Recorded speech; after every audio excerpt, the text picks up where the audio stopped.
Disposable pads are expensive, full of plastic, and honestly not that comfortable. Today I am going to show you how to sew a reusable sanitary pad that is comfortable, reliable and easy to sew and easy to wash. This is a practical sewing project that helps reduce waste while giving you a reusable alternative to disposable menstrual products. In this tutorial, I'll walk you through the entire process step by step, from cutting the fabrics to assembling the layers and adding closures. If you would like to draft your own reusable sanitary pad pattern, I have a separate video explaining how to do it, and I will link that below. And if you prefer, you can also download my free pattern from my website. Let's get started. To sew a reusable sanitary pad, you'll only need a few materials. First, you will need a pattern.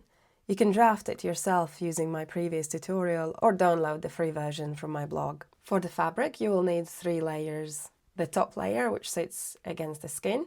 Good choices include cotton jersey, bamboo or cotton velour, fleece or micro suede. These fabrics feel soft and comfortable. Next is the absorbent layer, which sits inside the pad. Common options include cotton and bamboo toweling, bamboo fleece and microfiber. You can combine multiple layers and materials depending on how absorbent you would want the reusable pad to be. Finally, the backing layer, which helps to prevent the leaks. Some good options include pull fabric, fleece or polar fleece, French terry, brushed cotton, sweatshirt fabric. In addition to fabric, you will also need thread, scissors, pins or clips, a sewing machine, soap, chalk or marker for tracing, and closures such as cam snaps, buttons, velcro or ties. I have written a separate guide on different fabric and closure options, and if you want to learn more about them, I'll leave the link in the description below. Start by tracing your top piece and backing piece onto the wrong side of your fabric.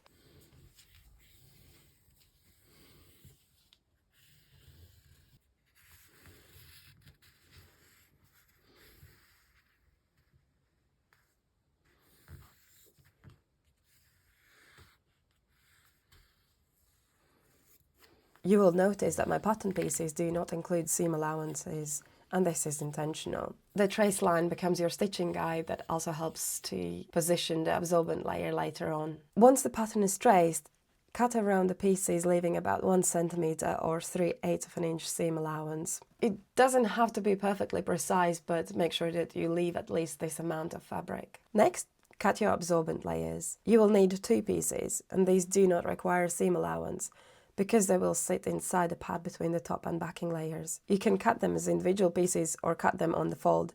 Either works fine. Later I will show you a simple method to washing those pads to keep them stain free. Now we will attach the absorbent layers to the top piece. Place the absorbent pieces on the wrong side of the top fabric, positioning them in the center. Pin them in place. Then sew around the absorbent layers using a zigzag stitch or another decorative stitch. Sew close to the edge and backstitch at the start and the end. This step simply anchors the absorbent layers in place so they don't move at the construction stage. If you stitch smooth curves rather than sharp corners, you may want to clip the corners of the absorbent layers. This step is optional, but it prevents the edges from curling in the washing. Now place the top layer and backing layer right sides together. Pin all around the edges. Using a straight stitch, sew along the trace line that you marked earlier. Make sure to leave the turning gap about 4 centimeters along one side. Backstitch at the beginning and end. Once the stitching is complete, trim the seam allowance to roughly 1/2 centimeter or 1/4 inch. However, do not trim the seam allowances at the turning gap.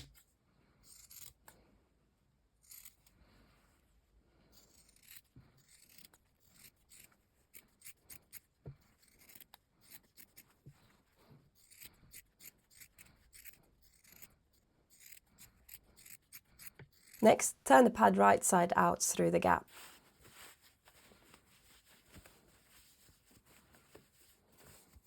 Take a moment to smooth out all the curves and edges so the pad lays flat.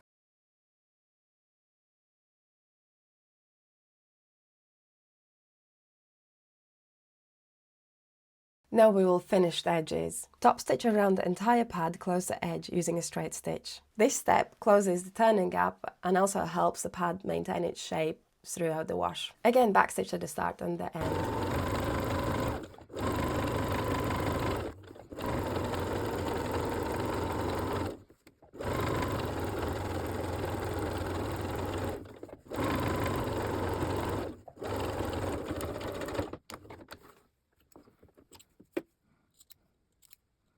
At this stage, the pad is fully assembled. To keep the pad secure around underwear, we need to add closures to the wings. I usually use cam snaps because they are inexpensive and easy to install.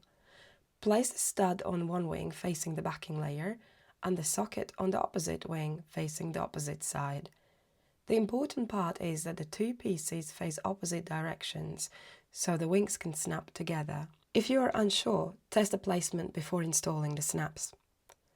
You can also use other closures such as buttons and buttonholes, hook and loop tape, or fabric ties. Once the pad is used, it needs to be washed properly. There are several methods that work well. You can rinse them straight away and store it in a wet bag, or rinse and wash them at the end of the day. The method that works best for me is storing the used pads in a bucket or wet bag during the day.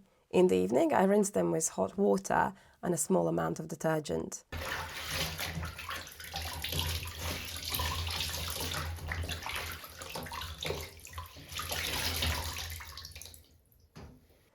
And then add them to the next laundry load. The reusable pads can also be washed entirely by hand if needed. When you need to take a pad with you, you can fold it neatly. Fold the top and bottom of the pad inward, fold the wings around and snap the closure.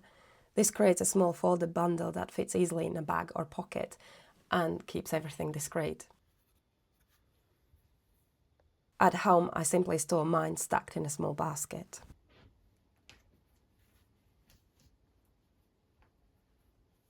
And that's how you sew a reusable sanitary pad. This is a simple sewing project, but it creates items that you can use for many years. What I appreciate the most about the reusable pads is that they are quiet, comfortable, and extremely reliable. If you want to make your own, you can download the free pattern from my website. And I also have guides explaining the best fabrics and closures for reusable pads. If you enjoy practical sewing tutorials like this one, then subscribe for more projects focused on reusable items, pattern drafting, and foundational sewing skills.